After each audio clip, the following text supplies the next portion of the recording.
Are you tired of giving out mundane magic items to your party for them to just sell them to the next merchant? Or are you a player who's always wanted to craft something out of the monsters that you destroy? Well, this product that we're going to review is going to be right up your alley. It's called the Battlezoo Bestiary, included with a new monster part system. Check it out.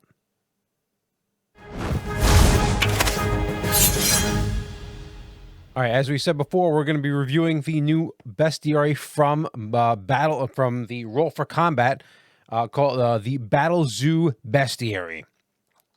They do have a whole bunch of new products that are on their website. This is a third party. This is not through Paizo. This is through another party, through another company. The really cool thing about this, regardless of which version you get, this is available for 5th edition. And it's also available for Pathfinder 2nd Edition. So this is the Pathfinder 2nd Edition version because it's mostly what we play here. And there's something in here that I'm hopefully going to be using for something that I may do in the future. But this is a 2-part book. So there's part of this book that you may not use, and there's another part of the book you may not use. Cool part is, the first part is just new monsters. More monsters, and apparently there was a something that Paizo used to hold every year, was a competition that people will be able to enter, and they were to get their stuff published through Paizo as a competition. And that had gone on hiatus for a while. There's a little bit of backstory about this product. Apparently this went on hiatus for a while, and this company decided, hey, can we do this instead? Since, if you're on kind of an indefinite hiatus with running this thing. So in 2020, they ran the competition, and that started off as just running the competition, which eventually turned into this book right here. So the monsters in themselves are really cool. So you actually look through this book, and I'm not going to show you with this book. I do have, so when you order this, if you do order it, you don't have to, it comes with the PDF and the book. You can order just the PDF. You can order the PDF and the book. And you can also order a Foundry version of this. So not the other VTTs on the market, but they do have Foundry versions of all their products. So that's really, really awesome. This isn't the only book that they have out. They do have other books that are more focused on ancestries. It's not really what I was interested in. I was looking for more monsters. And also, specifically, I really wanted to look into that monster part system that really drew my attention to this. This was a Kickstarter. I sadly decided not to get into the Kickstarter because of just at the time, I really didn't have the funds available to it. And then we kind of, for a while, forgot about it. And then I'm like, oh, wait a minute. Wasn't there that cool Battlezoo system? Yeah. Awesome. So, like I said, I'm not going to show you through this book. I do have the PDF, so you'll see images pop up over my face, which is always better for you guys anyway. All the different cool monsters that are in here, and also credits for the people who entered the competition and won various I don't know what they won, but they did get published, which is awesome. Rope golems, keepsake wardens, just all this cool, and there's actually something in here that I'm actually going to be running. Husks. This is what happens when leshies and dryads get their environments tainted with corruption. It's just cool. They do give you a little bit of backstory on the creature. They give you lovely artwork for each one of the monsters. Gives you lovely artwork. A hieroglyph scorpion. Imagine this is a scorpion hieroglyph, and it starts stabbing you. Yeah, so everything. So obviously these are all tools for Pathfinder 2nd Edition. So that you could just literally take this monster and throw it in your game, and you're not going to have any problems. There's obviously the creatures level, all the different abilities. It's very much you're going to see all the stuff you're going to need for if you're running for Pathfinder, if you're running for D&D. I'm hopeful that I'm hoping that it runs as smoothly. Like I said, we don't run too much D&D in this channel. So the first part is the bestiary. It's lovely. And which is cool because some of the monsters in here actually have items associated with them, whether items that you can get as you loot them or items that they use in combat that you can maybe harvest afterwards. And they list all the stats for all the items. There's not too many items in this book, but they are directly tied to those particular monsters, like rune-branded hide. So there's a monster, rune-brand Aurochs, right? And so once you defeat them, you can take their hide. There's the Cloak of Eyes. There's a monster that doesn't actually have any eyes of themselves, but they use this cloak and they collect special eyes, like from dragons and other monsters. And they have this giant Cloak of Eyes, which you then can steal and or loot from them if you decide to defeat that monster. So really cool. Like I said, a few magic items. There's about 6 magic items associated with all the different monsters. This gives you monster glossary for all the different monster abilities that they need. And then the second half of this book is dealt on the monster part system, and this is something that old school gamers I've heard of old school gamers talking about something similar, which is something when I heard about this, I'm like, ooh, I can experience what the old school gamers experienced in at least some sort of system.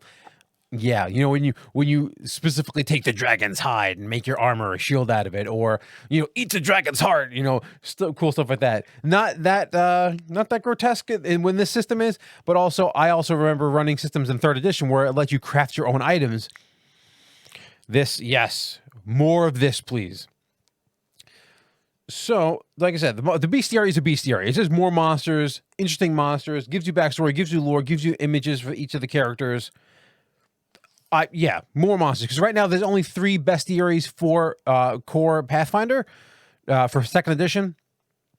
Now there are other monsters that may show up in other books, but for the most part, there are 3 bestiaries for Pathfinder 2nd edition. There's a multitude for 1st edition. I'll say some of those monsters have made their way into 2nd edition, but always more monsters is better. I mean, it's coming from a GM, and you never always want to get the same monsters over and over and over again. Now, obviously, if your game has a theme, it's undead, or your game has a theme, it's dragons, or it's orcs and goblins and other kind of things like that.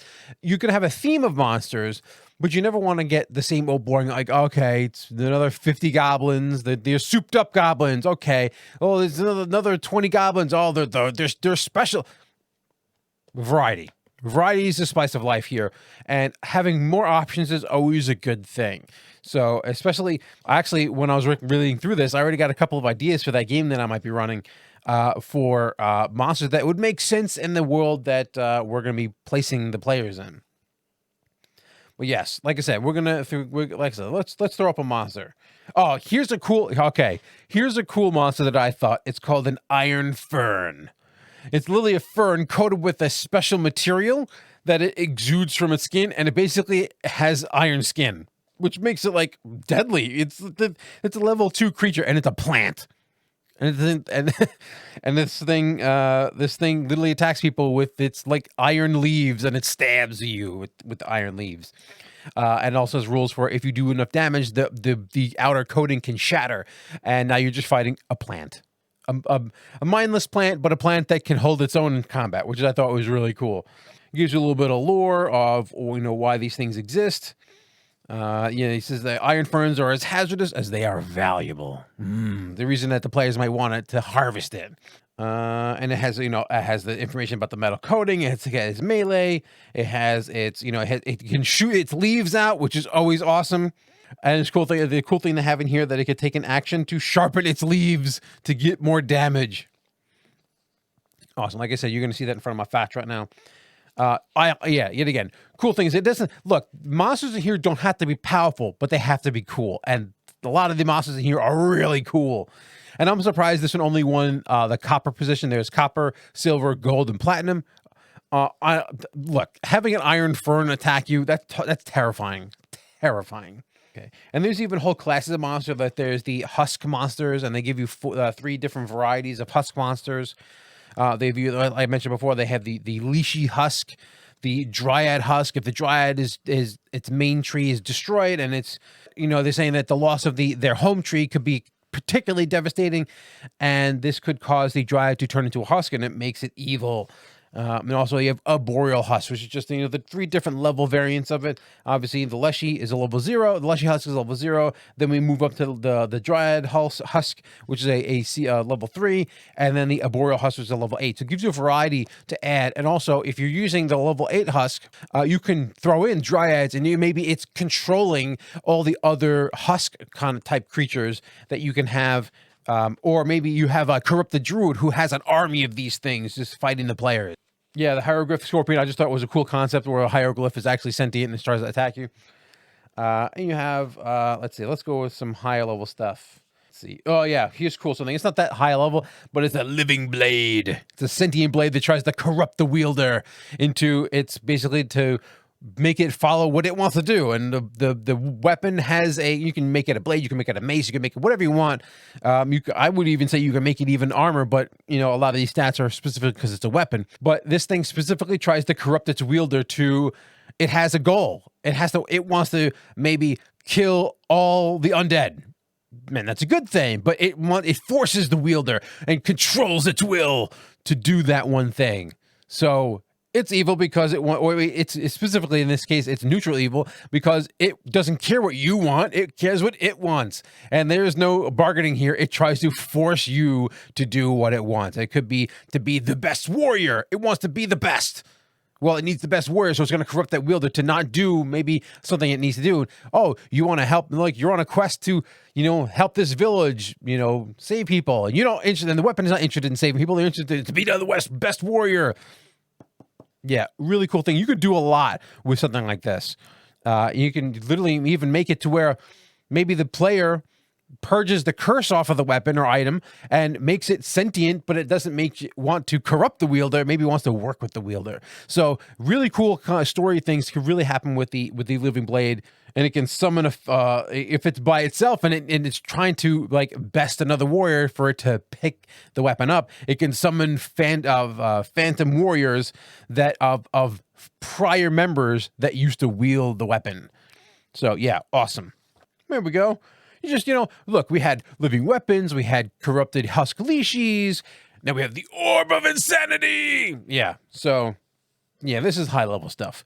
But, yeah, the Orb of Insanity, just because, why not?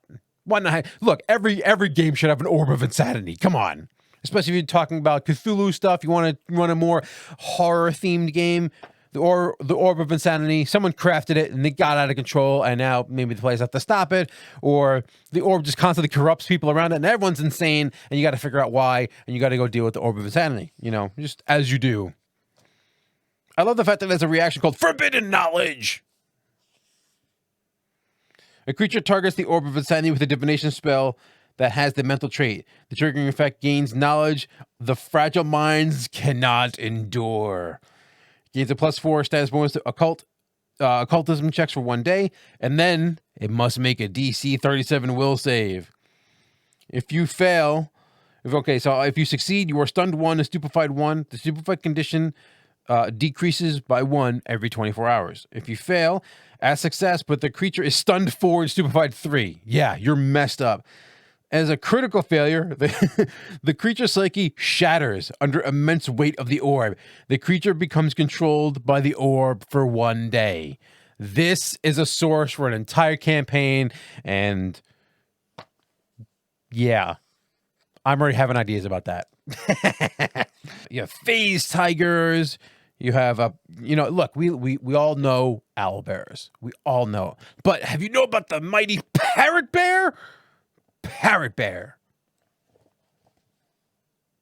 Parrot bear. They are the cutest things on the earth. I'm sorry. That art is awesome, and I want to cuddle one and then have it chop my face off. Look, we all love oozes, and I know, especially Tina out there, I know you love when I run oozes against your characters that effectively can't do anything against oozes. Now we have prismatic oozes. Like I said, more monster options are always good. Like I said, even if you only use 2 or 3 or 4 of the options, and even if only one of these options spurns on entire thought of a campaign, this is worth price of admission. But wait, there's more. As I flip through the end of the book here, and also the full page artwork here is also very awesome. But we didn't buy the book for the art, we bought it for the monster parts system. Now, I've always heard from all my old school people who run stuff and GMs and all players that played in like 1st and 2nd edition. They always talked about how that they'd always tried to harvest the monster parts to either make stuff, or the monster parts were worth money and they extracted venom from snakes and other poisonous creatures. And that was really, really cool that they did. And we've kind of gotten out of that favor. It's not a good thing. It's not a bad thing. It's just what happens where we've kind of more made things statistics. Okay, well, the book says this gnoll has a longsword. Well, it didn't say that the gnolls, and it had natural armor, but it didn't say I could harvest that natural armor. So we kind of got away from the idea of using monster parts and bits to enhance our characters. Now, if you want to include the system goes into depth on how to use the system, but it also has this like little cute, and I'm going to show a 2-page span here of like a quick start guide for PCs of like how you use the monster system. Step 1, you slay monsters. Step 2, you gather their ingredients. Step 3, you refine the items. And Step 4, you imbue your items. So this is a pure replacement for if you want it to be. This could be a pure replacement for the magic item system for weapons, for armor, and for other stat type items, like specifically items that grant you bonuses to skills. And this also could replace the armor rune system or the magic item system for swords or weapon runes and stuff like that, if you want it to be. Now, this system includes and also gives you tips on for GMs, like how to incorporate this system. You have a couple of different options for when you're incorporating the magic part system in your game. You can have it as a light variant, meaning that some of the treasure that the players are getting is converted into magic parts, and those magic parts can be divvied out to the players as how they see fit, and they can try to sell the parts, or they can try to imbue and craft their own weapons or items or armor, even shields. You can have a hybrid system, which is about 50-50, where 50% is still magic items as we know it in Pathfinder 2nd Edition, and 50% is the monster parts derived from the monsters that you're fighting. Or you can go full monster part system, where all the gear, all the loot is now converted into a gold piece value of monster parts, and use the GM to note what kind of monster parts you're going to find in each monster. They do give you suggestions in this book, which is awesome. This system is a little noodly, and what I mean by noodly is little involved, and it does require some bookkeeping on the player's parts. I know that when we run, my friends and I run a Extinction Curse game, trying to apply this monster part system to an already existing campaign, I would say is rough but not impossible, because this book gives you a list of things that you could potentially add. Let's look at a monster we already looked at. Let's see, the parrot bear. Let's say we slew a parrot bear. Monster part system. Remember, I said there's a light variant, there's a hybrid variant, and then there's a full variant. And they give you the gold piece value, the approximate value. Yet again, this is all up to the GM discretion here. But if you're using the light variant, 12 gold pieces of that monster's loot should be monster parts. If you're using the hybrid system, it's 27 gold, and if it's the full variant, it's 50 gold. So that gives you a breakdown of what variant am I using and approximately how much I should be giving the players. And then they have eligible requirements, because based on the monster, if the monster does slashing or bludgeoning or piercing, will determine what kind of parts you're going to get out of that monster. As well as there's an imbued system, which one part is the weapon and one part is the weapon runes. So there's two different systems that are kind of vying here. And players can craft and level up their items and make their weapon better or their armor better. And then they can decide to infuse fire or infuse shadow into their weapon or into their armor. And like I said, this system is in depth enough to get the point across. But also, I think if the system was any more complicated, it would not be usable. And if it was any less complicated, you would lose functionality. So I think they threaded the needle here on exactly how involved the system is. But I can understand that if some people looking at this system goes, oh man, that's too much. That's too much words. So depending on your group, you might want to incorporate this. You want to definitely throw this system in front of them and say, here, this is the system. Do we want to do this? Which is probably what I'm going to be doing with our group. But I think there's a cool system, especially this. I think this system is very useful, especially in a system where maybe the players are in an area where buying stuff doesn't make sense. Maybe they're exploring in unknown lands and there isn't an established place. Or maybe there's an established place, but they're struggling and there's lack of resources. This system makes sense because you're harvesting what you can. And it does say you can sell the monster parts at 50%. So if you have 50 gold's worth of parrot bear parts that are piercing or bludgeoning, whatever they are, and you go, man, we don't need this, right? let's bring it to the merchant. Okay, it's 50 gold worth. You're going to sell it for 25 gold, which is kind of the standard thing. If you had a magic sword and it's worth 50 gold and you sold that magic sword to that merchant, you're going to get 25 gold. This is the same thing. So there is a system in here. They do go into detail on that. They do go into detail on what kind of imbuements. Imbuements are akin. They're different, but they're akin to weapon runes or property runes for gear. So we have, like, here we go, fire. As you level up your weapon and you put more and more fire essence or imbued into it, it gets better and better and does more damage.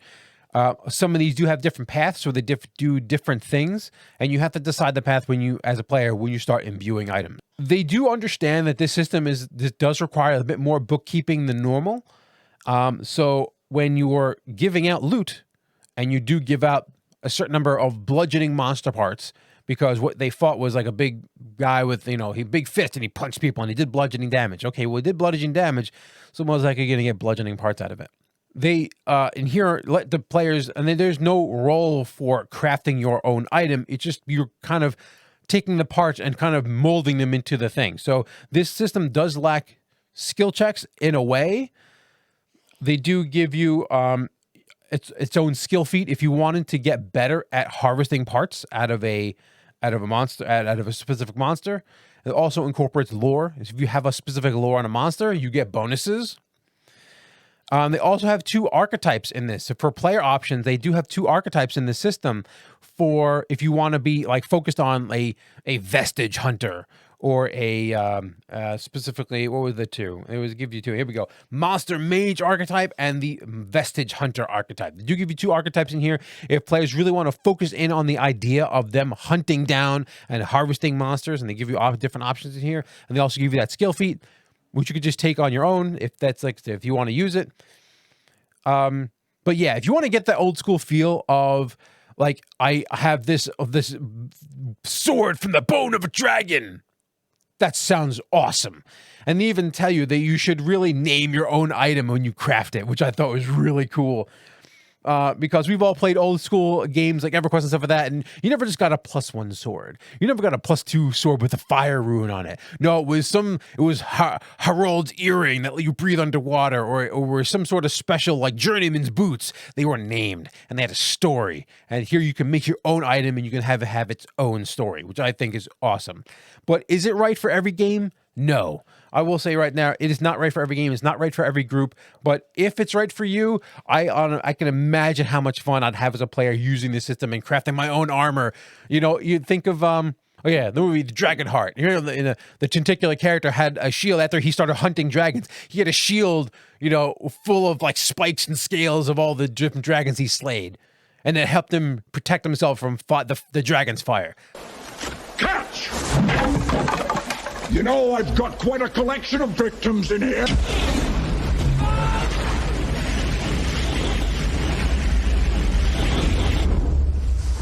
That literally is effectively could be made in this system. But this is Steve from Nothing Ventured, Nothing Gained. May your die rolls be crits and may you always roll max damage. See you later.